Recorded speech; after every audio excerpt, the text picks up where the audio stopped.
好，各位朋友，大家好，我係莊陳友，好歡迎大家咧嚟參加呢一個嘅綠色復甦講綠色金融嘅網上研討會。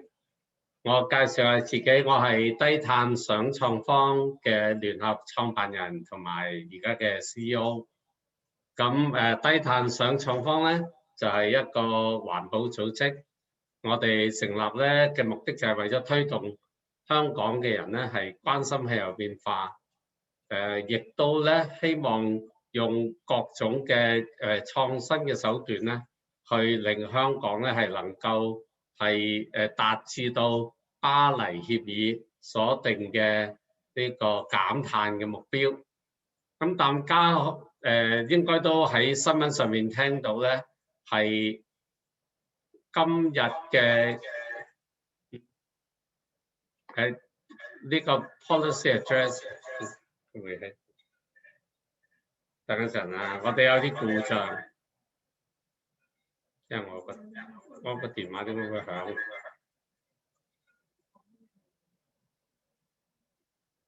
好得，唔係我個電話問題，因為熄咗佢先啦。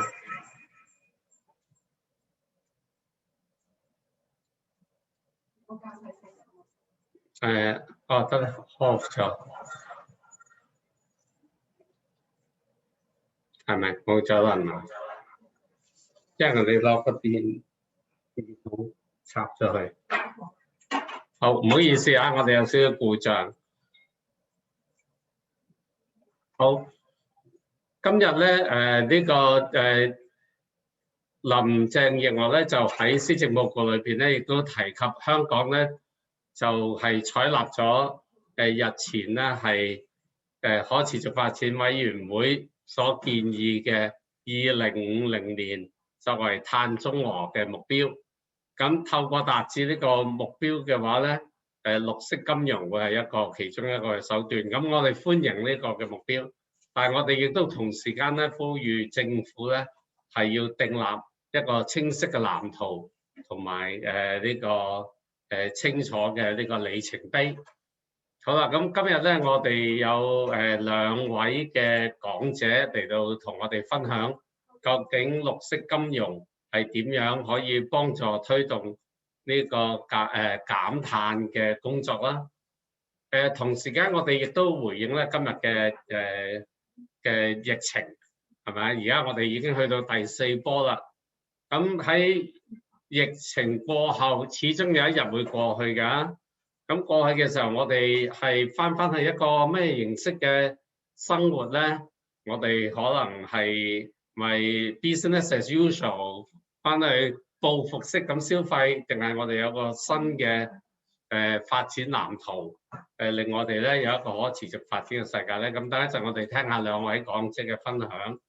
喺未開始之前咧，都可以呼籲下大家咧，其實可以喺 chat room 嗰度咧係打個招呼嘅，你可以寫下。咁同時間咧，就我哋等一陣咧都會有 Q&A 嘅問題啦。咁你可以喺 Q&A 度發問。喺開始之前咧，我哋再一次咧係多謝香港賽馬會，佢透過咧呢個社區可持續發展基金。資助咧係一連串低碳想創坊嘅活動，就係綠色啟動下我哋嘅主題，希望咧透過探討各種嘅方式咧去推動喺我哋用啲乜嘢方式去達至到咧係綠色復甦呢一個嘅概念嘅。好啦，咁不如事不宜遲啦，就我哋先請咧係我哋今日嘅第一位講者，Valerie Guan 關漢欣女士，咁佢係AIGCC 亞洲投資者氣候變化聯盟嘅負責人，亦都係推動咧呢個氣候行動100嘅負責工作嘅人員。咁就投資者透過行動氣候行動100咧，係同亞洲嘅公司去溝通關於點樣去達至到一個碳中和啊、氣候變化、減碳呢啲嘅企業目標。咁事不宜遲啦，我而家咧就交個時間俾阿 Valerie， 多謝你。好多謝晒你陳友你嘅introduction。我需要 share 我個 screen，咁但係冇 access，所以OK 啦。好，請稍等一下。好，咁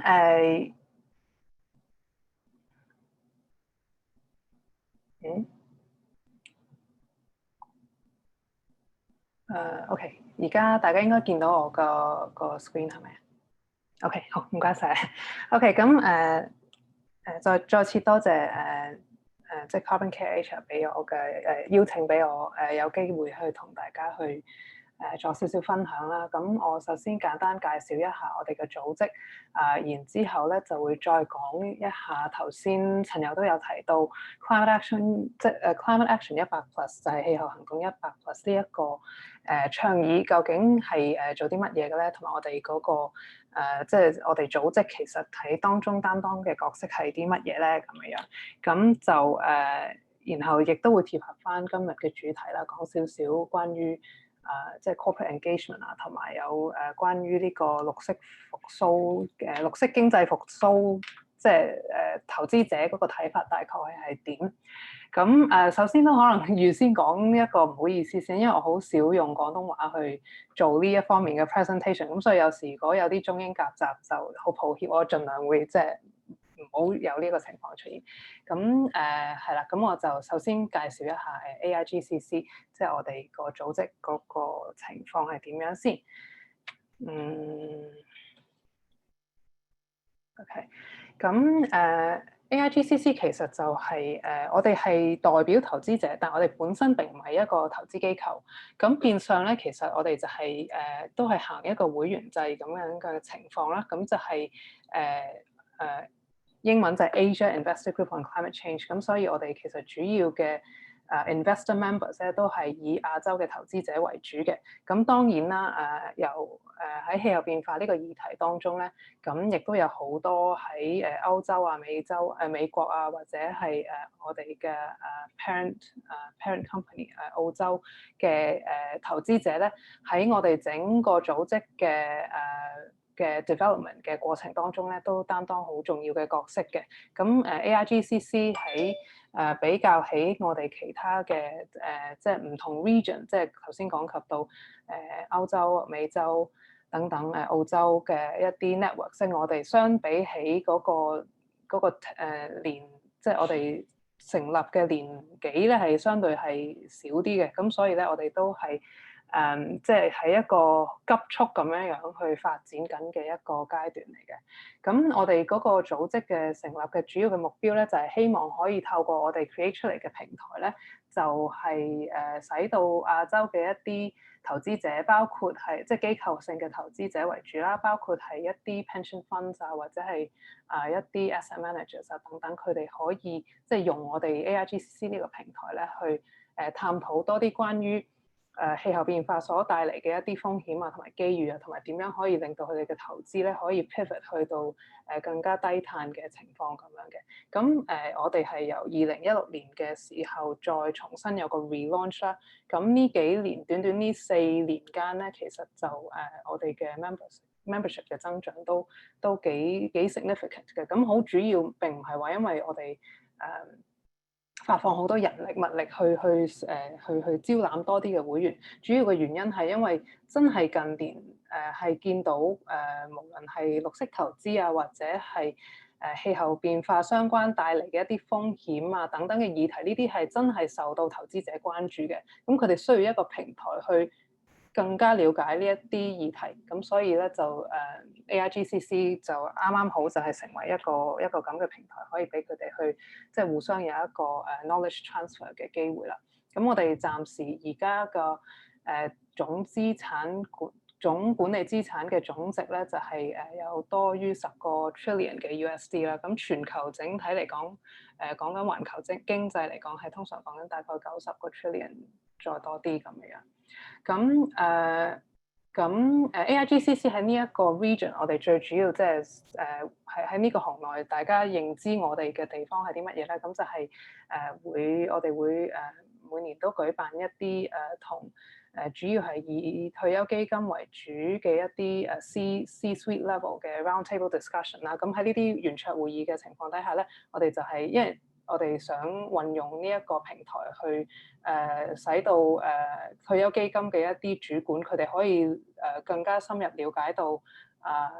氣候變化所引起嘅一啲風險喺邊度，等佢哋可以更加從一個更加 pragmatic 嘅角度去開始去應對呢一方面嘅議題。咁所以呢個都係我哋一個 flagship event 之一嚟嘅。咁另外啦，我哋亦都會去發布一啲specific to 亞洲嘅一啲報告，因為其實如果講即係分析呢個氣候變化相關嘅風險，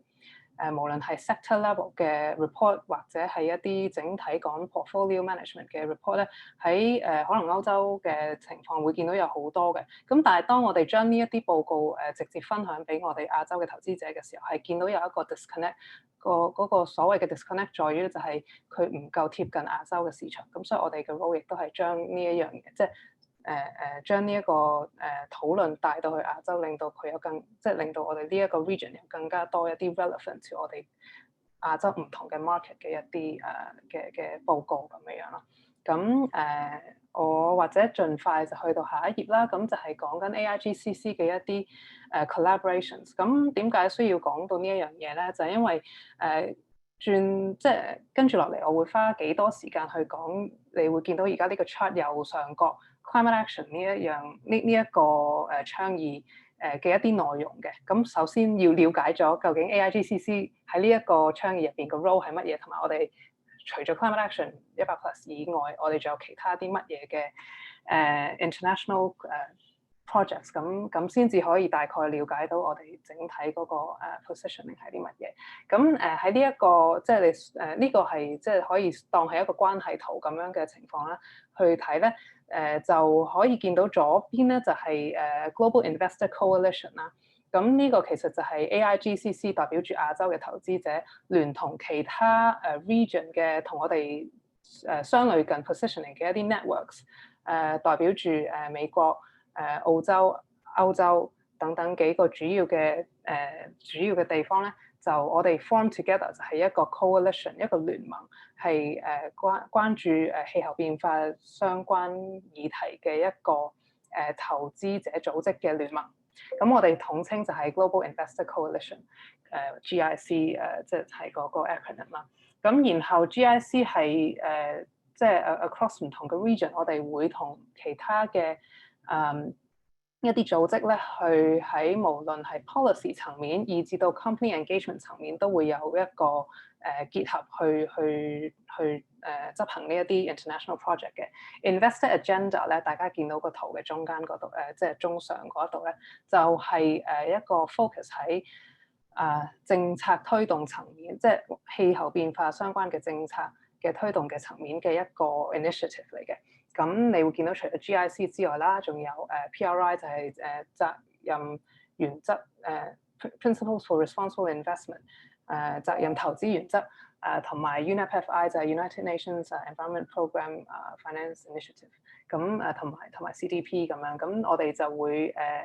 in a collaborative sense 就去 engage 各國嘅政府喺呢個氣候變化相關嘅一啲議題上面，我哋希望見到一啲咩嘅改進啊，或者見到啲咩嘅情況，咁我哋就會 collaboratively 咁去寫一啲 statement 啊等等咁樣。咁然後咁呢一個就係 focus 喺 policy level engagement 嘅。Climate Action 100+ 咧就係 focus 喺企業嘅 engagement， 咁就係變咗我哋一陣間我會討論到咧，就係入邊會有一個167間公司企業嘅清單，即係全球嚟講有167個企業係喺 Climate Action 100+ 入邊嗰個清單入邊嘅。咁而亞洲有33個企業啦。咁除咗有 regional 嘅分佈之外咧，呢一啲企業被即係挑選嘅主要原因就係因為所有嘅企業嘅總碳排放量加埋一齊咧，其實係 accumulate to 2/3 of global industrial emissions。咁所以係即係如果我哋 mobilize 到呢啲企業咧，其實我哋係整體即係 systematically 係會有好大嘅改變。咁所以我哋係專 target 即係專 focus 喺呢一啲企業當中去同佢哋進行一個溝通咁樣嘅。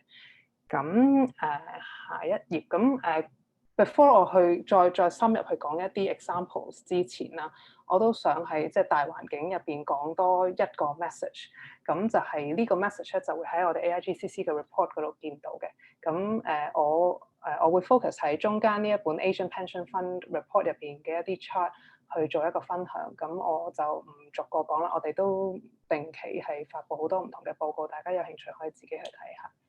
咁喺呢個 Asian Pension Fund Report 咧，我哋其實就係大概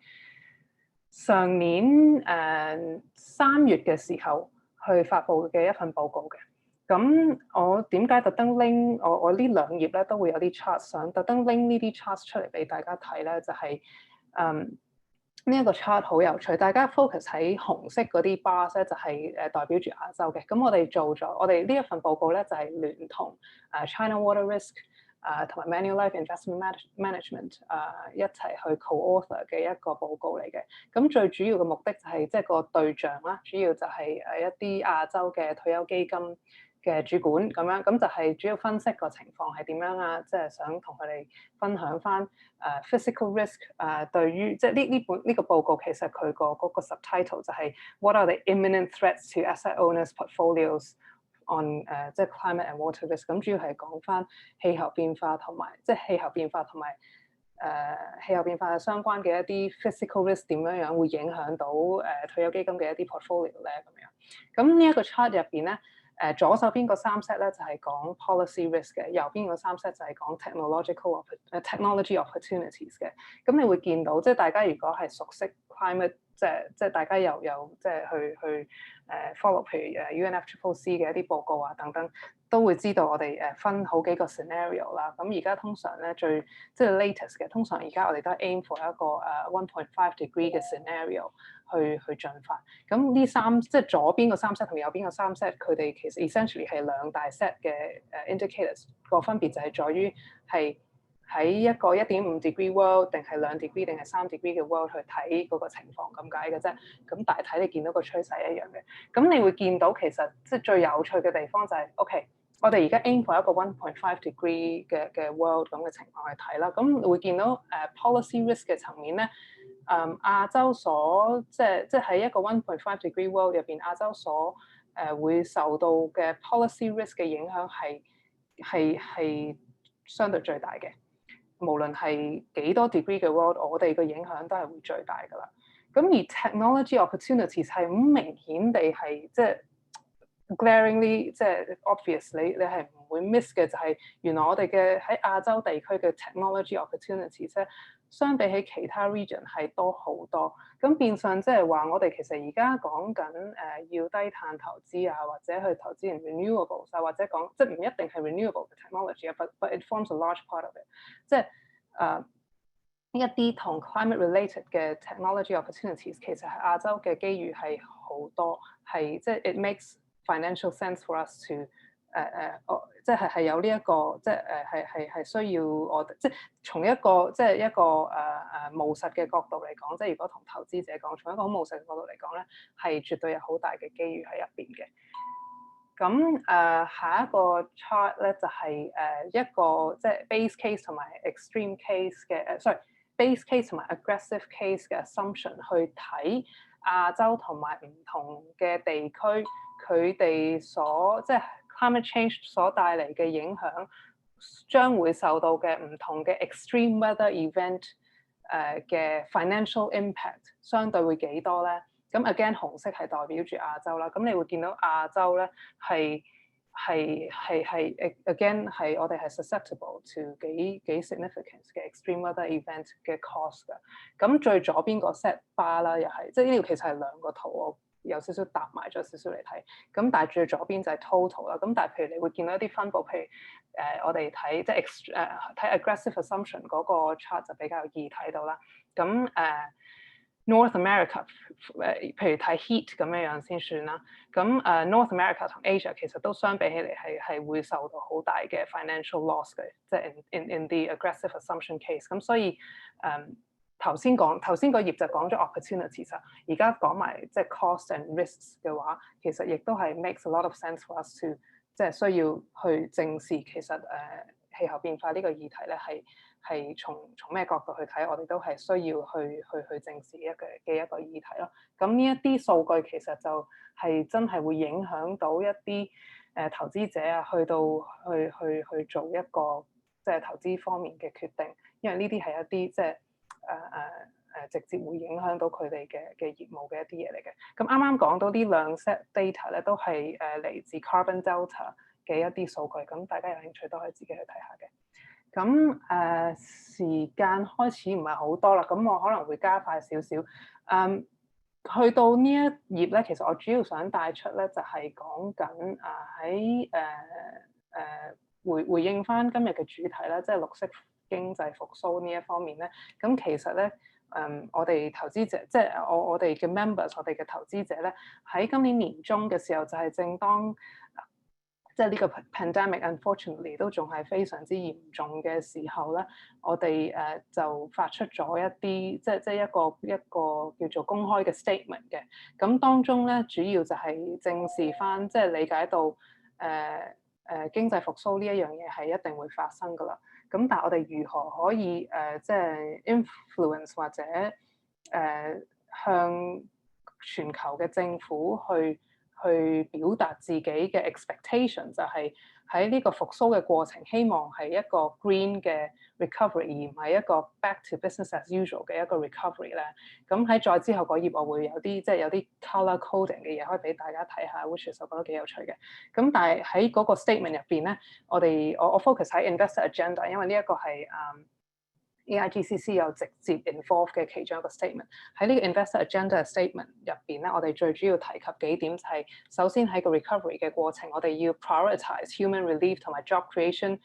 across green jobs 啊，即係你再 create， 即係可能某啲行業佢哋可能會因為受到呢一個疫情影響，咁我哋需要再 rebuild 佢嘅時候，我哋係咪可以去構思一下點樣可以喺一個更加 green 嘅情況去 rebuild 呢一個即係行業咧？咁另外就係要繼續，因為當時我哋都好緊張，就係我哋必須要繼續去 uphold 呢個 Paris Agreement， 唔可以因為疫情而即係甩咗或者冇直接去回應翻我哋 Paris Agreement 原先即係 commit 咗嘅一啲 target 啦。咁另外就係希望即係各國嘅政府所提出嘅 recovery package 咧係會提及到呢個 climate risk 嘅。咁呢啲都係我哋即係喺嗰封信入邊有提及到咯。咁另外有一啲嘢，例如我哋要希望可以 prioritize 翻一啲 green solution 啊，同埋即係希望 investor 可以 participate in the process，so that 會有private 即係因為政府都通常好希望會可以 unlock 一啲 private capital 去 contribute to 呢一個 recovery。咁呢一啲都係喺嗰封即係喺嗰個 statement 入邊係有提及到嘅。咁 before 我 move on 去下一頁咧，就即係想提一提，即係其實呢下半年，即係今年其實我諗好多人好似我一樣，都今年根本就即係 in a phase 咁樣就過咗，跟住就實在太多事發生咗。咁但係其實當我哋開始再重組一下，我哋今年近年尾嘅時候，其實有好多好 positive 嘅一啲訊息出咗嚟嘅，咁就係我哋即係好多時你會聽到有 net zero commitment 啦，陳友頭先一開始都有講到，我哋今日即係 policy address 有提到香港都會 net zero by 2050咁樣。咁但係我哋即係呢個係見到係亞洲一個明顯嘅趨勢，因為呢一樣嘢係 until 即係 very recently 其實都冇聽到。咁而家即係中國、日本、韓國相繼都有 set 咗自己嘅 net zero goal。咁下一步，即係呢啲都係一啲比較 aspirational 嘅 commitment 啦。咁 for a country it's great， 即係呢個係你個 starting point。我哋跟住落嚟要睇嘅就係喺每一個國家嘅層面，佢嘅 regional implementation 係點樣咧？佢有啲咩相繼嘅政策去 support 佢呢一個 ambition 咧？而佢呢啲政策會點樣去 create 咗一啲 investment opportunities， 同埋有啲乜嘢嘅 green 嘅 economic growth 係喺亞洲會見到。咁呢啲亦都係我哋會拭目以待嘅嘢咯。咁跟住落嚟，即係呢一個係我擺低咗一個 link，大家都可以去即係去睇翻呢一份報告咧，就唔係 AIGCC produce 嘅，呢一個係引述自一個叫 Climate Action Tracker，同 Climate Action 100+ 無關嘅，咁不過亦都係一個好 reputable 嘅 organisation，咁就係就佢將一啲唔同國家佢喺呢個係 as of 8月嘅一個資訊咧。佢哋所發放出嚟嘅 recovery package 就做咗一個分析，有幾多 percent 係 green 嘅，有啲咩係即係唔係 green 嘅，有啲咩係 green 與唔 green 之間。咁呢個我覺得好有趣，有興趣嘅話咧，大家可以自己去睇一睇嘅。咁Climate Action 100+ 咧，我而家就好快咁講一講。一啲太仔細嘅嘢，或者因為時間關係，我唔花太多時間去講啦。咁但係一啲 factual 嘅嘢啦，就係我哋目前有520以上個 investor signatories， 總資產嘅總管理資產總值就係47 trillion US dollars。Again compared to global economy 係大概90幾 trillion。咁其實都係一個 critical， 即係達到一個 critical mass 嘅一個 support 嘅。咁我哋 engage 嘅公司頭先講咗啦。咁呢啲係啦，我哋嚟緊咧12月嘅時候，好快啦。咁就係會publish 我哋第2個進度報告，咁入邊會有好多仔細嘅 case study 係幾值得去睇嘅。咁但係因為而家礙於未真係公佈咧，咁我就只可以 high level 講一啲相關嘅資料俾大家。咁Climate Action 100+ 嗰個理念在於我哋好多唔同啦。頭先講咗個大環境，就係好多投資者都開始好關注氣候變化嘅議題。咁變相好多企業都開始會接收到投資者詢問佢哋關於氣候變化方面或者即係環保方面，佢哋而家做緊啲乜嘢嘅一啲相關嘅問題。咁因為我哋都可以理解到一啲企業，尤其是如果佢哋係本身嗰個 investor mix 係有好多唔同嘅投資者嘅一啲企業，佢哋不停咁樣接受到好多唔同嘅即 investor 嘅一啲關於氣候變化相關嘅問題，其實係會有少少應接不暇嘅情況出現。咁有見呢個情況，其實即係呢一個 Climate Action 100+ 嘅 establishment 嘅其中一個理念之一，就係我哋希望可以結合咗大家整體，即結合到投資者整體嘅 expectation， 將佢分為3大類，就係管治層面啦。希望可以見到即係有 board accountability over and oversight on climate change risk， 以至到佢個行動層面見到佢即係佢有做一個 scenario planning 係 consistent with Paris Agreement goals 嘅，以至到佢披露嘅層面，佢係咪用一個即係 TCFD equivalent 嘅一個 disclosure mechanism 去披露佢嘅喺氣候變化相關嘅作為同埋風險評估啊等等咧。咁呢一個就係我哋統一咗investor 對企業嘅嗰個 engagement，而得出嘅3大嘅主要嘅我哋成日講 three common asks within Climate Action 100+ 咁樣。咁我 skip 咗嗱呢一個係關於我哋呢個 initiative 呢個倡議本身接受到嘅一啲媒體嘅一啲 interest。咁但係更加有趣，我講一啲實例咧。就係我會分2頁講嘅。呢一頁咧就係講一啲sector 層面喺呢個 US utility sector 同埋呢個 European oil and gas majors 入邊，我哋見到嘅一啲趨勢係點樣咧？咁或者我由下邊呢度講咗先啦，因為好多時大家會覺得我哋講氣候變化議題，好多時就會會見到歐洲可能有好多實例啊。好多實例同埋好多企業可能係已經公布咗一啲佢哋減排嘅目標啊，同埋甚至有個 roadmap 啊，呢啲都佢已經有具體嘅細則，慢慢咁樣出緊嚟啦。咁好多時我哋見到個趨勢就係會先有一個 overarching 嘅 ambition 佢 set 咗，跟住就會有嗰啲細則就陸續咁樣推出嚟。咁呢一個係我哋見到早期，尤其是 climate action， 我哋2年幾前開始嘅時候，早期會見到比較多西方同埋歐洲國家嘅 oil and gas majors 提出嘅呢一啲 ambition statements 嘅。咁但係跟住落嚟我就想講翻上面呢一度 US utilities 點解我都想特別提出咧？咁近日大家都好關注美國大選嘅議題啦。咁先唔好講即係政治，即係政治方面我哋撇開完全唔講，但係唔可以否認一樣嘢就係喺 Trump administration 嘅情況底下咧，因為佢本身係一個 climate denialist，咁所以佢喺政策層面喺美國嘅政策層面咧係唔 progressive in terms of climate， 甚至佢有一啲係過往set 咗入去一啲 emission targets for 企業嘅話咧，佢哋係撤銷翻嘅。咁變咗喺一個政策環境嘅唔係特別利好嘅情況底下咧，我哋都好即係 pleasantly surprised 見到喺呢個係一個10月嘅 article， 就係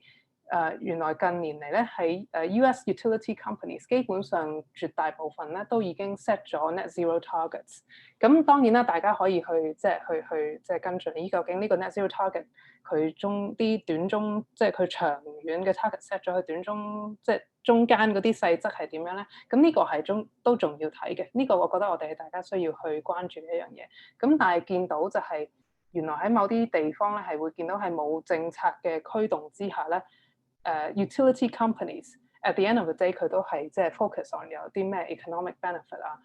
，what makes sense for the company， 即係點樣可以 make sure 佢哋唔會受到太大嘅 stranded asset 嘅風險啊等等，而作出嘅一個 decision 就係佢都要 set 一個 net zero target。咁所以可以見到咧，其實係即係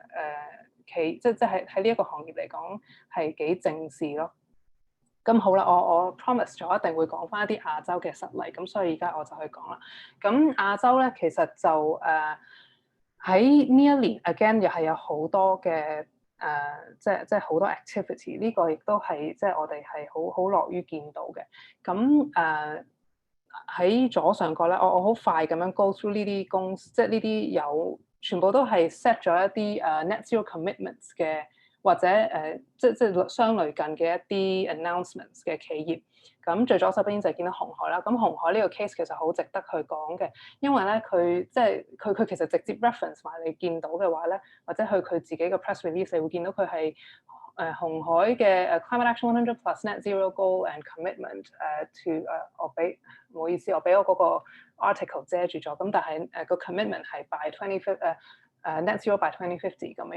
樣，咁所以就我哋當然就好鼓勵啦，見到即係好 support 佢呢一個 commitment 啦。咁但係可以追溯翻，其實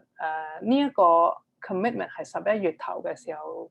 去講嘅。咁喺年中嘅時候，其實 Apple 咧作為佢嘅最主要嘅即係 client 之一，其實自己本身都 set 咗一個 carbon neutrality goal，而且特別 specifically 有講到話 along 個 value chain，即係 scope 3嘅 emissions， 佢都希望可以做到一個減排即係 net zero 嘅 target 嘅。咁所以即係唔係話有一個直接相對嘅關係，因為鴻海其實有好多 client， 咁但係絕對就係有一個即係 ripple effects 係會影響到鴻海。咁當然亦都as part of Climate Action 100+ 嘅 investor 嘅 engagement 啦，咁佢哋就即係 set 咗呢一個 target 咯。咁 similarly PetroChina 啦，亦都有講過2050年會near zero emissions 啊。咁左下角咧就係 KEPCO， 就係即係韓國嘅最主要嘅 utility company 啦。然後中間嗰個咧就係SK Innovation， 呢個係 SK Group 嘅 news。咁但係 SK Innovation 其實都係基本上講咗 carbon neutral by 2050。右手邊咧 Reliance 就係印度嘅 oil and gas 即係 conglomerate 啦。其實咁但係佢咧佢呢一個 article， 佢個 chairman 其實就好中意，即係好中意即係喺個 media 嗰度露面嘅。咁所以佢都幾常見會講嘢。咁但係佢呢個就係講 renewable， 佢會大力咁樣去推啦。咁但係其實之前佢都有 set 咗個carbon neutral goal by 2035， 其實就好早嘅。咁呢個亦都係需要去特別去了解一下，因為有時 set 呢個 net zero ambition 咧，我哋即刻有一個問題需要問嘅就係佢嗰個 scope 究竟係啲乜嘢咧？咁呢啲當然我哋都係 as part of the engagement， 我哋需要去跟進嘅一啲問題嘅。咁好啦，最尾呢一個 slide 咧就係即係講及到好啦，頭先講咗好多即係國際嘅一啲例子啦。咁我相信在座嘅 audience 可能好多都呢個其實唔係我嘅行業，好似唔係直接咁，即係對我有啲咩影響咧？咁我就想帶出最尾一個 key takeaway for，即係如果你唔係一個 utility company 咁嘅話，咁或者唔係 oil and gas company，咁而家呢一刻你啱啱講咗嘅所有 example 好有趣啦，咁但係同我有啲咩關係咧？咁就係在於即係因為好多嘢我哋尤其是喺亞洲啦，好多嘢我哋係見到係有一個少少一個 top down 嘅 approach 嘅，咁所以nationally 當我哋見到有唔同嘅國家都開始 set net zero ambition 嘅時候，我哋其實係見到 some kind of 即係一個 friendly competition amongst countries。咁就係同埋整體嚟講，亞洲其實都開始有一個趨勢係想帶出一個即係一個leadership 嘅一個 positioning，尤其是我哋 technology opportunities 係咁 significant 嘅話，即係呢一個亦都 makes a lot of sense for us to focus on that。咁所以就係啦，就要思考一下呢個 top down 嘅 approach 會點樣影響到自身嗰個業務啦，因為係會 create 咗一啲即係 related 嘅 low carbon investment opportunities 啊，甚至係 net zero investment opportunities 啊。咁呢一樣嘢究竟對業務本身係會有啲咩影響咧？另外第二個 point 就係投資者而家係完全唔會 not shy in sharing 佢哋，即係投資者係會好，即係你會越嚟越多情況底下見到投資者就住呢啲議題去，即係就住氣候變化嘅議題去表達佢哋嘅 expectation。咁所以 again 呢個係會影響到佢哋點樣去 tilt 佢哋嘅 portfolio，去點樣去做一啲篩選啊等等，呢啲都係會影響到啦。最後就係整體即係 city-wide 嘅層面嚟講咧，我哋係會見到有一個 electrification 嘅趨勢。呢一樣嘢亦都係我哋見到討論開始越嚟越多嘅，因為當即係嗰個思路就係當呢一個utility companies 佢哋 set 咗 net zero target，咁然後佢哋咁我哋 assuming 我哋嘅 electricity 係 green 嘅，咁我哋跟住下一步就係將我哋整體嘅城市 即唔係 electrify 嘅城市，但係即係將佢更加多使用呢個電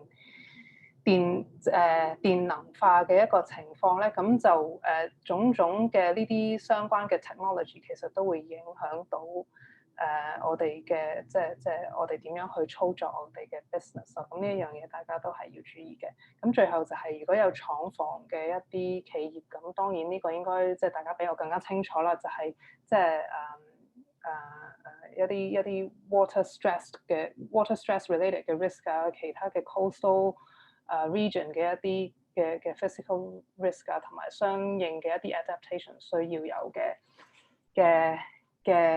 啲措施啊，呢啲就係會直接影響到一啲業務噶咯。咁呢個亦都係即係要按住自己嘅業務去做一啲分析嘅。咁好抱歉，我今日都超咗好多時間，咁我而家就講到呢度啦。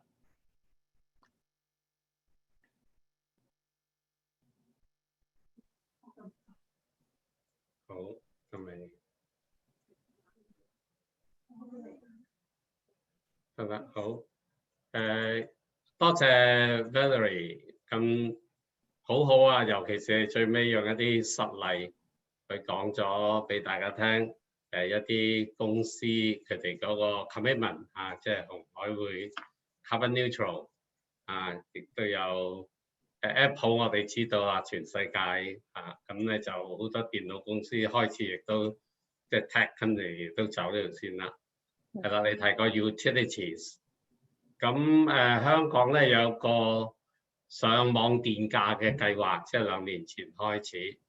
咁我哋低碳想創坊咧，亦都借用呢個計劃咧去推動太陽能嘅使用。咁所以我哋而家同10間 NGO， 未來咧會同25間 NGO 咧係起呢個太陽能嘅發電。咁呢個計劃咧亦都係賽馬會慈善信託基金資助嘅。好，咁啊，我回應阿 Valerie 1-2個點，然後就開始俾邀請下位 speaker。咁呢個時候亦都再一次咧係提醒大家，其實你可以喺 Q&A 嗰度寫一啲問題入嚟嘅。咁暫時我未收到啊，咁大家都係諗緊。咁我諗即係第一美國而家即係而家正式轉拜登啦，係咪？即係特朗普應該唔想都要走㗎啦，係咪？咁於是appoint 咗 John Kerry 係呢個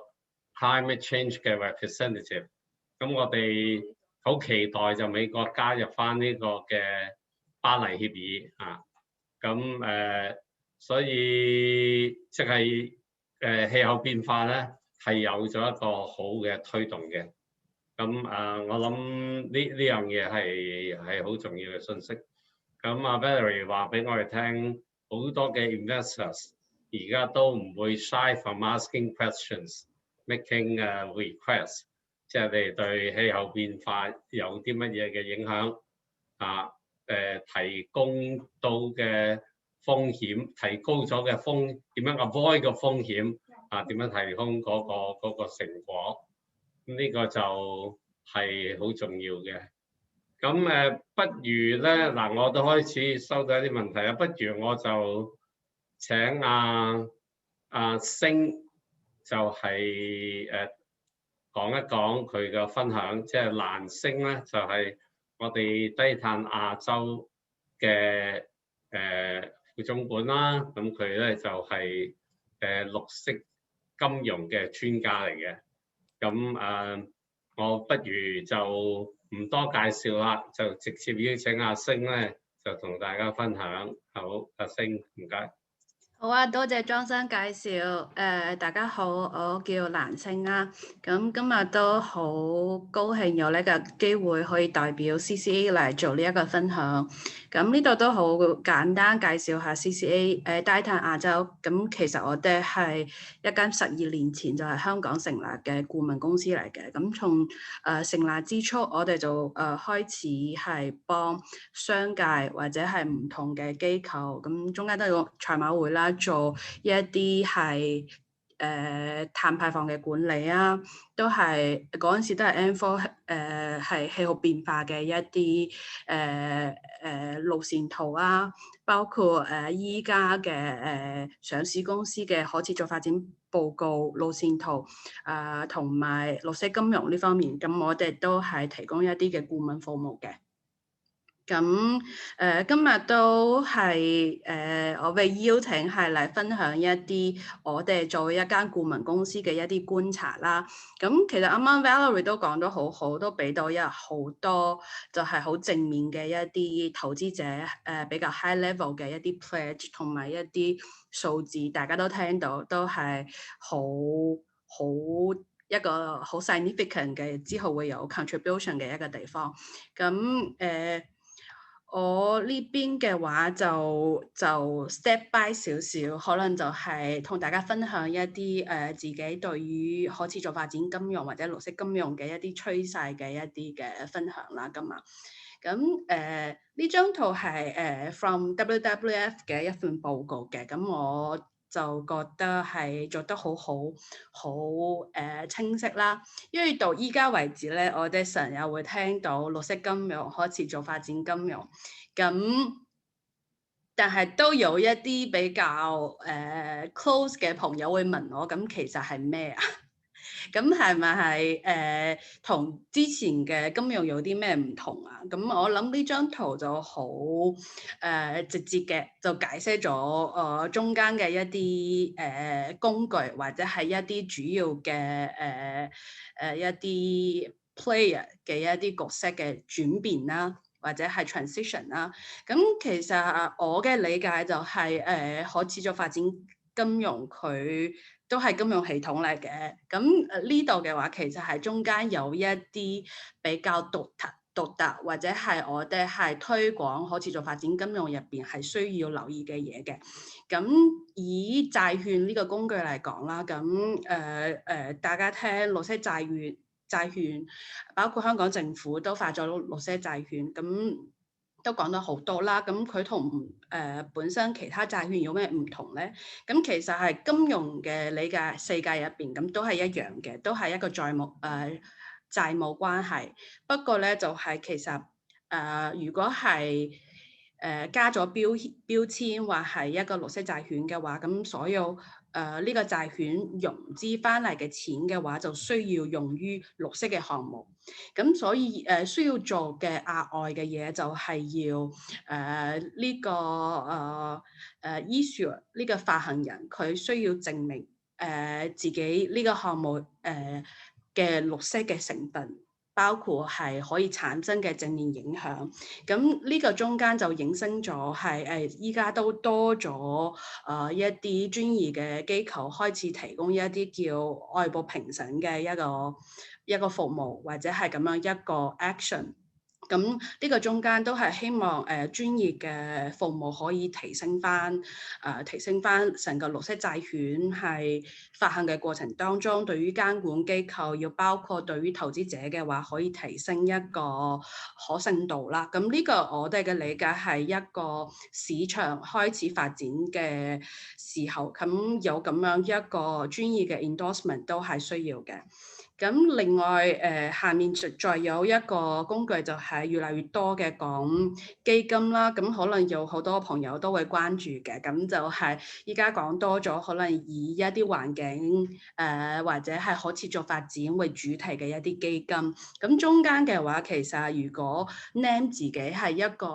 類似嘅 ESG 主題基金嘅話，咁其實都需要 show 翻一個相關嘅投資策略係點樣，譬如話係一個screening 嘅模式，咁係話可能邊啲行業我哋唔會投資，而係或者係我哋所有行業都投嘅，但係我哋淨係投嗰啲可持續發展表現最好嘅嗰啲公司咧。咁呢啲其實都係如果係要推出咁樣嘅產品，或者係可持續發展金融嘅產品嘅話，都係需要說明嘅一樣嘢嘅。咁另外接住落嚟嘅話就係好主要嘅兩個player。咁啱啱 Valerie 介紹咗投資者啦，咁另外嘅話其實一個好主要嘅就係銀行啦。咁依家就銀行多咗。唔知大家有冇留意？咁銀行都多咗一個專門嘅 sustainable finance 嘅部門嘅，咁都係近幾年係越嚟越多。之前可能係一啲歐洲嘅銀行會比較多，有咁樣一個專門嘅部門嚟負責呢個銀行同可持續發展金融相關嘅業務。不過依家我哋睇到就係香港一啲本地嘅公司，包括一啲中資背景嘅公司，咁其實都開始多咗咁樣嘅部門專門嚟負責咁樣嘅業務啦。咁呢個嘅話，其實需要強調嘅就係咁銀行之前可能係主要睇返呢個借貸嘅合同嗰個 pipeline 入邊，佢主要嘅財務嘅一啲表現啦，或者佢依家信貸係去到咩 level， 佢嗰個借貸嘅比例係點樣。不過依家如果係成個綠色或者可持續發展金融系統嗰個 umbrella 下面嘅話，咁其實都需要關注多啲非財務，就係話環境同社會嘅表現。就係如果你借款俾嗰個企業之後，嗰個項目或者係嗰個企業嘅業務本身嗰個對於環境或者係社會嘅表現會係點咧？咁呢個其實都係銀行依家係自己develop嘅過程當中需要留意嘅嘢咯。呢個嘅話就係我哋通常都會介紹嘅，就係其實因為啱啱都講到啦，我哋係咪要繼續行翻係 pandemic 之後要行翻 business as usual， 定係以另外一種方式嚟推進我哋嘅經濟發展咧？咁其實呢度都係一個好鼓舞嘅圖嘅。咁就因為呢個應該係綠色債券嘅一個匯報嘅比較啦。綠色嗰條線嘅話就係綠色債券，黑色嗰條線就係普通嘅債券。咁大家其實可以睇到係其實係 pandemic 啱啱開始之前嘅話，其實嗰個兩者嘅表現係差唔多嘅。有時綠色高啲，有時候係非綠色都 OK 咁樣。不過其實3月份嗰次嘅金融市場嘅波動就可以睇到，咁無論係嗰個抗跌嘅能力或者係回復嘅速度嘅話，大家都可以睇到，其實綠色債券係優於普通債券嘅。咁呢個都係我哋會同考慮發綠色債券或者係一啲投資者就一個通常會分享嘅一張圖啦。咁呢張圖嘅話就都係我哋今日嘅主題相關嘅兩樣嘢，咁 pandemic 同埋 climate change 啦。咁好多朋友應該都會覺得今次嘅 pandemic 係好突然嘅，好似黑天鵝咁樣嘅事件。但係其實咧，呢張圖係每一年都會出嘅一份全球風險報告啦。咁其實排前10一路都係有 pandemic 嘅，不過都係好多年都係有 pandemic，不過都係大家選擇性嘅。睇唔到呢樣嘢啦，或者係做咗留意呢樣嘢，但係做咗嘅工作都唔夠啦。依家睇翻，所以先至會有咁大嘅一個 loss 啦。不過呢度想強調嘅就係其實 pandemic 係排前10啦，但係其實睇翻依家排第一同第二嘅，其實都係同氣候變化相關嘅。咁第一就係極端天氣帶嚟嘅影響啦，對於全球。第二個就係如果人類我哋失敗咗係對抗氣候變化，中間嘅action 唔足夠嘅話，會都係一個最大嘅風險之一咯。所以係正正喺呢個時候，啱啱 John 生同埋 Valerie 都分享咗啦。咁其實全球唔同國家even 係抗疫最艱難最艱難嘅時候，都選擇推出嘅經濟復甦嘅 package， 其實都有強調綠色咁樣一個好重要嘅 element。咁包括歐盟就直接係一個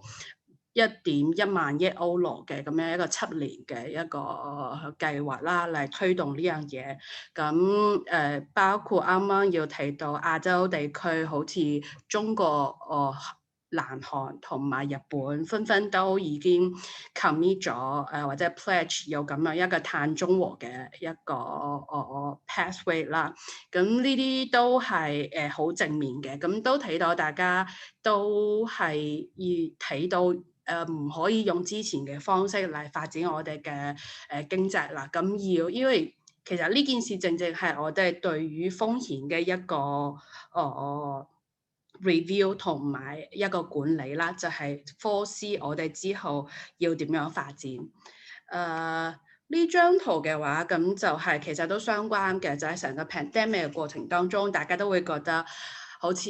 好多人類嘅行為停止咗。咁空氣好咗，咁都睇到好多新聞係關於一啲人類好似同大自然又更加要重新建立翻聯繫啊咁樣嘅新聞啦。咁呢個都係國際能源組織嘅一個預測，就係話2020年就係今年嗰個碳排放全球係會有一個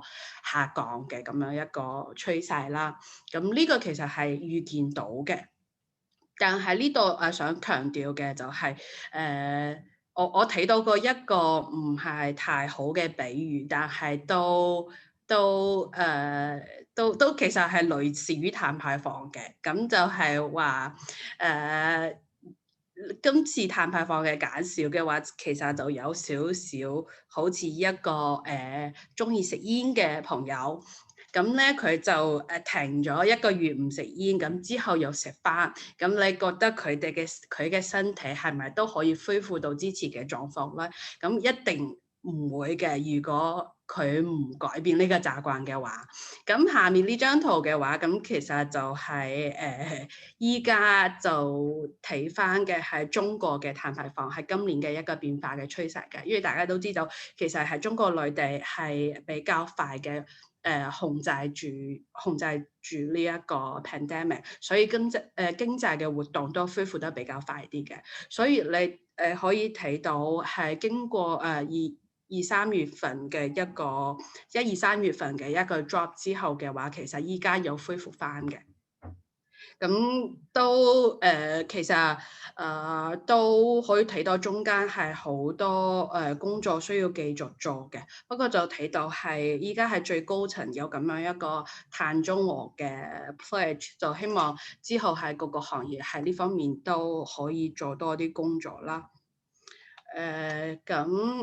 講翻啱啱講到Valerie 都提到係其實依家係成個轉型嘅過程當中，無論係技術上或者係有一啲企業本身做一啲設備啊，或者係一啲商業嘅開拓，其實同可持續發展有關嘅，咁其實都係需要資金啦。咁呢度其實係2015年係尾12月巴黎氣候協議入邊就已經有咗金融咁樣一個非常之重要嘅元素啦。咁其實成個可持續發展金融就係呢幾年嘅快速發展都係同15年 set 咗嗰個 ground 係好有關係嘅。咁呢度嘅話就係show 翻都係繼續翻氣候風險呢樣嘢啦。咁呢個嘅話，我相信係香港嘅朋友都唔會陌生啦。就係其實都係一啲颱風啦，或者係主要係應該係颱風嘅一個影響啦。但係其實包括山泥傾瀉啦，或者係其他極端天氣可能對我哋嘅生活帶嚟嘅一啲嘅影響。不過其實呢樣嘢咧就唔單單係我哋個人personally 要去應對呢樣嘢，唔單單係咁樣，反而係呢個背後咁其實係對於商業嘅話係有好大嘅一個 implication 嘅。咁啱啱 Valerie 都有提到 TCFD 咁樣一個建議啦。咁其實就正係呢個應該係當時FSB 就係 Financial Stability Board 嘅咁樣一個 initiative， 就係正認識到氣候變化可能帶來嘅風險對於金融系統係一個依家最關注嘅一項議題啦。咁啱啱講到嘅極端天氣，咁譬如話講到好似如果我哋住嘅樓或者係我哋工作嘅樓，咁係一個比較易受極端天氣影響嘅地方嘅話，咁佢可能中間需要做嘅一啲 contingency plan， 包括 maintenance 嘅 cost 都會同普通嘅樓宇會唔同嘅。咁呢度嘅話係直接會影響到對於呢個資產嘅估值嘅，就係佢對於佢嘅價值嘅評估就要啦。我都會講笑話，呢個係同我哋小到係個人買樓嘅選擇，大到你可能要選擇投資嘅一啲其他嘅產品都係有關嘅。當然呢個都係金融機構咁就好早，依家係應該係17年就出咗嘅呢一個建議，咁就其實係希望企業可以提升自己嘅一個應對氣候變化風險嘅咁樣一個披露啦。跟住呢個係嗰啲信息就會令到金融機構可以更加好嘅做咁樣一個風險管理同埋一個 decision making。咁呢張圖嘅右邊咧，就大家可以睇到，咁啱啱講到嘅係一啲物理嘅風險啦，就係水浸啊、酷熱天氣啊。但其實譬如話對於成個市場、對於消費者、對於我哋供應鏈嘅管理，咁其實有好多氣候變化嘅風險都係需要大家去關注嘅。咁呢啲嘅風險或者係當然有風險就有機會啦。咁其實都可以 translate 到一啲嘅金融上嘅財務上嘅影響，會影響到我哋嘅譬如話現金流嘅statement 啦，或者係一啲 balance sheet 啊，呢啲嘅都係依家越嚟越 hit 嘅一個話題啦。咁包括依家最新嘅港交所嘅 ESG guideline， 就係上市公司每一年都需要披露嘅自己環境社會管治嘅表現嘅話，其實就加咗咁樣一個 aspect，咁本身都係11個 aspect，咁依家加咗呢一個就有12個啦。咁就係要上市公司可以披露自己對於氣候變化相關風險嘅一個應對嘅一個 plan。除此之外咧，其實港交所都係啱啱推出咗一個新嘅平台，咁就係叫 Stage， 係專門 for 依家暫時係綠色債券啦，或者係其他嘅可持續發展金融相關嘅產品嘅咁樣一個披露嘅平台嘅。咁右手邊嘅話就係金管局嘅一個白皮書，就係其實係關於點樣推動香港嘅銀行業響綠色同埋可持續發展嘅銀行咁樣轉型嘅一個好重要嘅 paper 啦。咁呢度嘅話就係上年金管局其實已經話咗俾大家知啦，咁會咁樣分3個階段嚟推進呢個工作啦。咁第一個就會推出一份評估框架，係俾到銀行可以做一個 health check 啦，可以睇返自己依家對於環境氣候變化風險咁樣嘅一個評估，係自己嘅 credit analysis 入邊係咪足夠啊？簡單講，咁另外第3到最尾就係希望可以 achieve 到嘅，就係希望可以係應該係2022年就會開始嘅一個監管或者係可以評估銀行係呢一個係 green 嘅 banking 上面做咗嘅工作會係點？呢度係其實就呢個係第一階段嘅工作，其實已經算完成咗。咁其實依家係金管局嘅網站，大家都可以有興趣可以睇到呢一份評估嘅框架嘅。咁中間其實都係就住唔同嘅 aspect 係俾咗一啲嘅清單，咁銀行可以自己綜合唔同部門嘅意見，可以做咁樣一個 health check。當然，如果發現原來好多分數唔係好理想嘅話，咁其實呢個就正係一個 gap，而銀行就需要入手係做更加多工作嘅。呢個嘅呢張圖嘅話，其實係show到一個綠色債券同埋其他可持續發展嘅債券啦嘅一個發行狀況。咁其實睇到even 經歷咗 pandemic， 但係成個2020嘅發行嘅話，同之前相比應該都係唔會下跌嘅，咁反而可能會有一定嘅增長。咁右邊呢張圖咧，其實係睇到藍色嗰部分就主要係一啲金融機構，咁好大部分都係銀行啦。咁係之前幾年就係15至19年嘅話，其實銀行都係一個好大嘅綠色債券嘅發行機構嘅一種嚟嘅。咁其實好多就係銀行佢融資 fundraising 攞到綠色債券嘅錢之後咧，跟住就 distribute 到唔同嘅綠色項目或者係有社會效益嘅項目當中，咁從而可以就產生一啲對環境社會正面嘅影響啦，所以因此都好多嘅金融機構都有一啲嘅產品係呢一個都係綠色貸款啦，咁係美國嘅 Fannie Mae 做嘅，咁其實佢就都係發行咗17、18年都發行咗全世界最大嘅綠色債券嘅，咁嗰啲錢咧佢就係會以綠色嘅貸款嘅方式發放到有需要做一啲綠色建築相關嘅，譬如話一啲可能舊建築嘅能源效益提升嘅裝修項目啊咁樣，咁佢就會係利息上面會俾到一定嘅優惠，就會有咁樣一個財務嘅誘因，係令到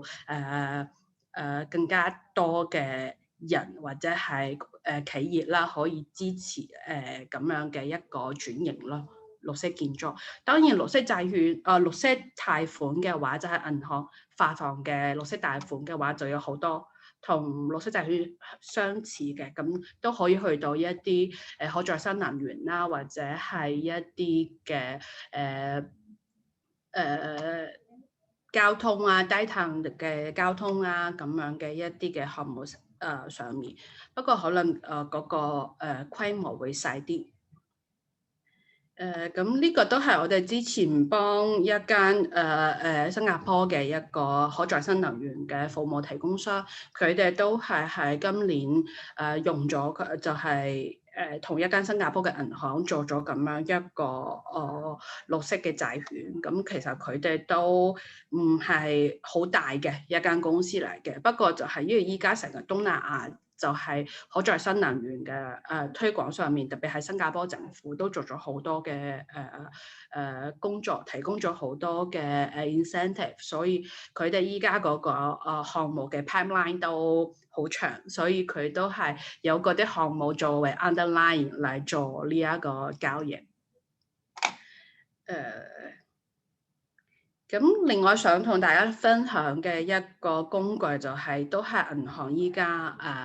開始我哋提到做得比較多嘅就係 sustainability link loan， 咁就係同企業借款機構嘅可持續發展表現掛鈎嘅咁樣一種貸款嘅形式。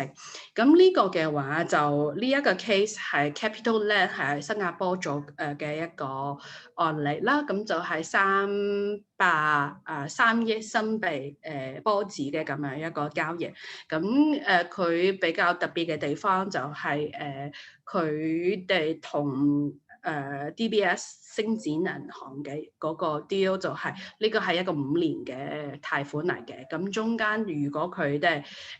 呢個 CapitaLand 可以 achieve 到一定嘅 ESG 嘅 target 嘅話，咁佢哋嘅利息就會低幾個點子。雖然唔係好多，但係呢個都係對於佢哋好似一路做緊 ESG 或者好關注 sustainability 工作嘅企業嚟講嘅話，都係一個 incentive 嚟嘅。咁另外有一個特點就係啱啱講嘅綠色貸款嘅話，就係一定要同項目掛鈎嘅。咁如果係呢一種嘅sustainability link loan 嘅話，就可以喺貨公司嘅一個 general use， 所以對於企業嚟講嘅話，佢嘅靈活性更高。不過咧，中間就大家冇聽到全部都係好處，但係其實都係有一個挑戰嘅，就係佢有獎勵，咁都要懲罰嘅。咁如果譬如話呢個就係睇翻自己個 deal， 咁如果可能有啲銀行會要求，咁你如果achieve到呢個目標嘅話，咁我哋可能呢個 loan 嘅貸款年限就需要縮短，或者係嗰個利息會有一定嘅調整。所以呢個我哋睇到都係一個好好嘅機制，可以銀行又好，可以或者係企業又好，都可以更加一致嘅，或者係 binding 嘅，可以推動可持續嘅發展咯。呢張圖嘅話就係 show 翻香港㗎啦，咁睇到一啲主要嘅地產商同埋都係可持續發展上面做咗好多工作嘅，好似太古啊、Hong Kong Land 啊，包括Fortune Ray 啊咁樣，佢哋都係安排咗咁樣嘅有咁樣一個安排咯，都化咗自己嘅可持續發展。唔好意思啊，星提一提時間，好嘛？好啊，我呢度差唔多完啦。呢度最尾就係 show 翻，因為啱啱講到 sustainability link loan， 咁其實就睇到星展銀行 DBS 係好 active 嘅。咁呢度就係 show 翻，其實佢都係6月份嗰時啱啱推出自己嘅一個 sustainable finance framework， 咁入邊就會有好多嘅 detail 俾大家睇到佢係點樣arrange呢一個 loan， 咁包括可能從最開始嗰個 relationship 嘅 manager 銀行嗰個前台嘅，就要識得去 identify 呢個顧客係嘅項目或者佢嘅業務係有機會可以做到咁樣嘅 green loan 或者係 sustainability link loan 嘅話，咁就可以再做 evaluation， 可以推進到咁樣一個發展咯。咁 sorry overrun 咗，咁主要我嘅分享就係呢啲啦，睇下大家有冇啲問題。好，唔該晒，唔該晒。咁好啦，阿星就分享咗好多關於工具啊，即係啲 Green Finance 嘅工具。咁就我哋有幾個問題嘅。咁第一個問題咧就係Felix Chung，咁佢係 Eagle Sage 一間公司嘅 director。咁就佢就想知道，即係佢哋係做啲 waste 嘅 service 嘅公司，咁喺 Green Finance 裏邊咧可以發揮啲咩作用咧？即係我唔能夠代佢 read 佢嘅問題啦，即係不過係咪即係佢係想 raise fund 啦，定係想幫第啲人咧咁樣？咁呢個我睇下兩位可唔可以回應一下佢咧？即係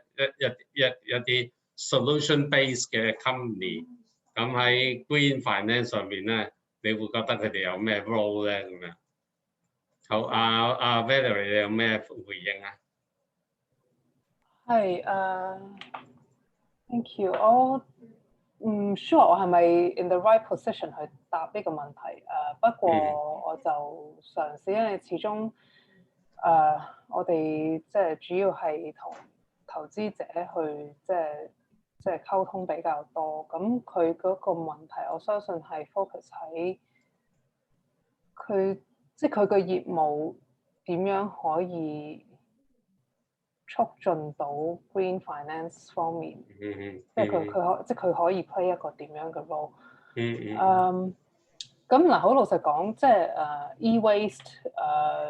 即係我哋好多時喺即係 engagement 入邊會講到唔同嘅 renewable energy sources 啦。咁雖然就不過呢個係 e-waste operator，咁即係好抱歉，因為我哋即係接觸嘅公司始終比較少會直接relate to 呢一樣嘢。咁但係就我主要可以講到嘅就係即係 energy sources 係好重要嘅一樣嘢咯。咁但係佢 e-waste operator 我可能對你嘅業務嘅認識未夠深入，咁所以需要啲時間諗一諗。咁但係係啦，唔好意思。唔緊要，唔緊要。阿星，你有冇回應下你一啲 solution base 嘅 company 同 Green Finance 有啲咩 role 可以 play 啊？呢個嘅話，我唔知係咪會類似於我啱啱分享嘅嗰個新加坡嘅可再生能源嘅貸款一樣，綠色貸款一樣咯，就係佢我唔知呢個項目嘅規模係點樣啦，但係如果譬如話呢個e-waste 嘅處理方式係一個都係 best practice， 或者呢個技術嘅話都係冇太多嘅負面嘅一個影響嘅話，咁係咪都可以考慮做一啲啱啱講嘅綠色或者可持續發展方面嘅融資咧？啱啱講到可以係幫或者 loan 嘅形式咯，咁就係 really depends 係點樣嘅規模唔好意思，我都啱啱開始再諗到少少嘢，就係即係我相信呢個 water management 對於 e-waste 嗰個 management 嘅過程係好重要。咁所以其實即係即係始終我哋個角度就係講緊每一個企業佢自己整體嗰個營運，除咗減排以外，同埋佢點樣可以 minimize 一啲即係environmental impact。咁佢如果呢一方面佢係自己有一個 solution，佢可以 produce 到出嚟嘅，咁我相信一定係會有即係有 investor 會有興趣，或者未必一定係 investor，但係一定係會有一個 interest 去further 去 develop 佢嗰方面嘅業務。好，咁另外咧有一條問題咧，阿 Daniel 春send 嚟問嘅咧，都其實係有啲類似嘅。佢話佢係一間 small tech solution 嘅 startup 即係就如果想 raise fund 係啲 impact investment 啊等等，咁有咩途徑啊？咁呢個我唔知你有冇一個 position， 即係答一答喺香港有啲咩地方可以揾到？我都有啲 network 嘅，咁但係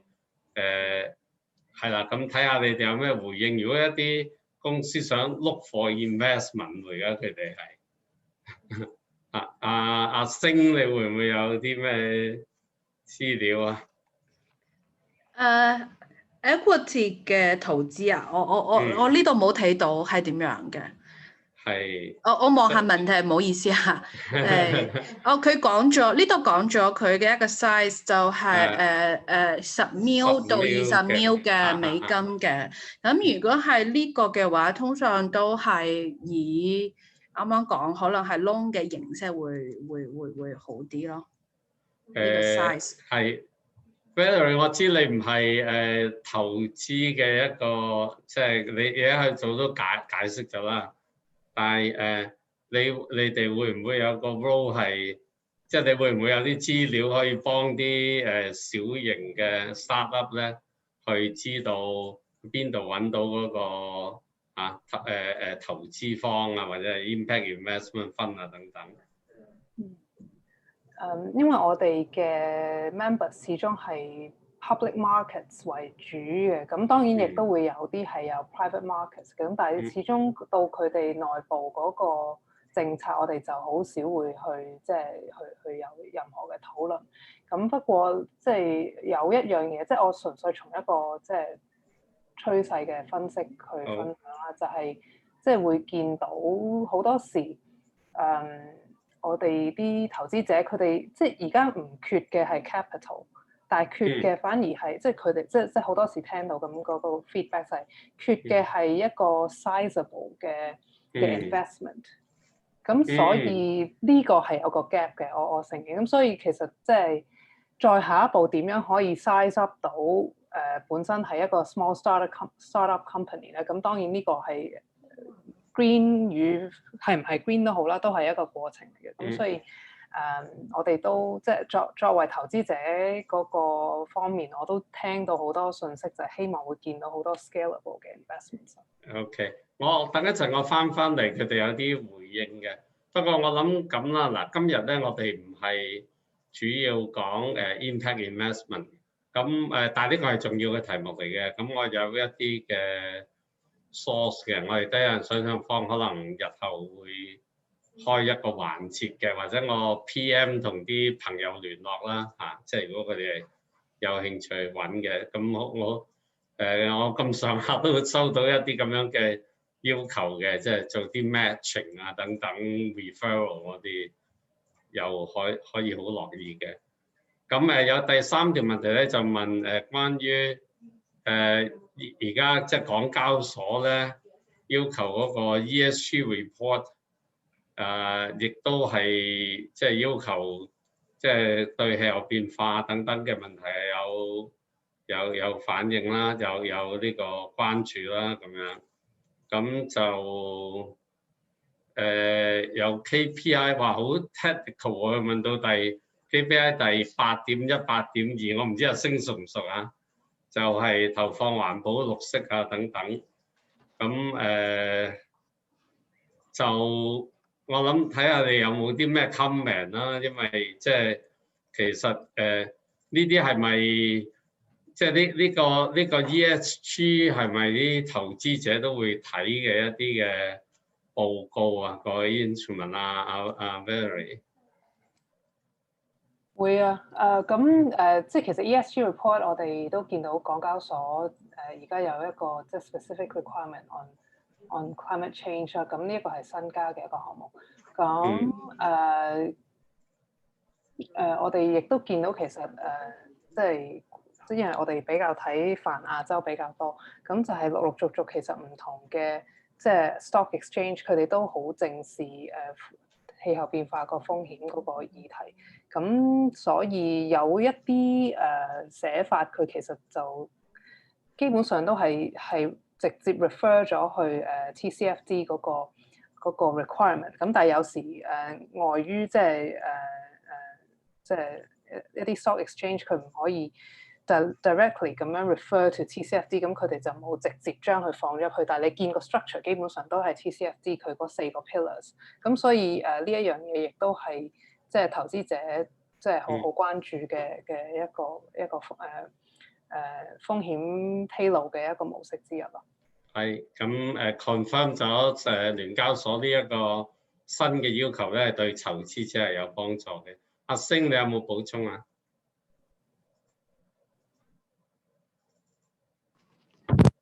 係，阿星。sorry，唔好意思啊。sorry，我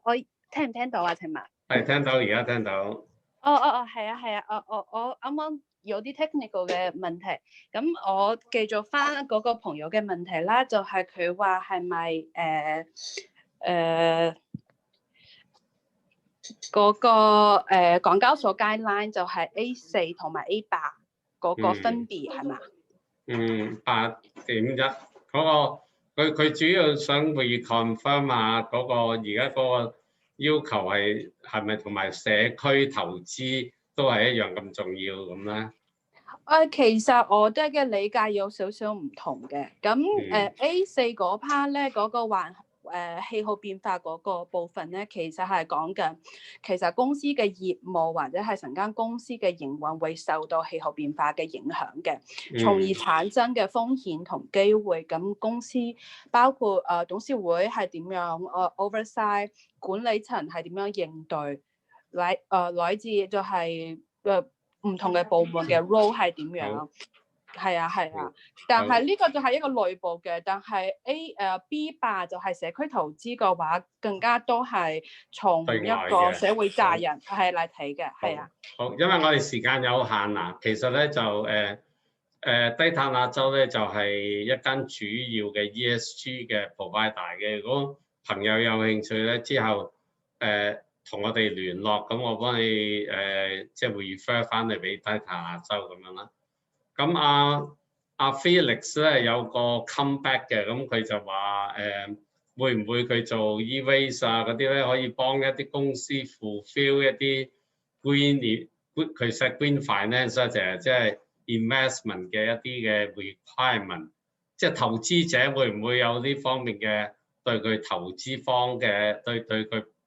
接受佢投資嘅公司嘅一啲要求，係佢哋作為一間 solution company 可以幫手嘅。咁Hillary 你可唔可以回應一下？我諗佢，我諗佢嘅意思係佢即係想講佢可以 provide 呢個 solution 嘅。係啊，佢可以 provide 呢個 solution。咁佢想講翻咩？有呢個係咪投資即係 investor 嘅要求？咁佢就可以幫嗰啲公司 fulfill 呢個要求啦。我估係咁啦，係嘛？即係其實即係我唔可以代表所有投資者啦。咁但係即係 again，即係喺我哋一般嘅討論入邊，最主要係想見，即係因為好多時而家我哋見到好多係一啲即係尤其是一啲呢個 case not necessarily 係 renewables， 但係見到好多好有趣嘅 projects 係未係一個夠大嘅規模去俾投資者去做一個 investment， 因為始終喺佢哋嘅咁，所以呢個係一個唔同嘅 phase，depend on 你要揾啲咩投資者咯。咁好，我哋接觸嘅投資者好多比較係即係 focus on 一啲 scalable investment， 咁變相佢就可能佢會見到，但係未必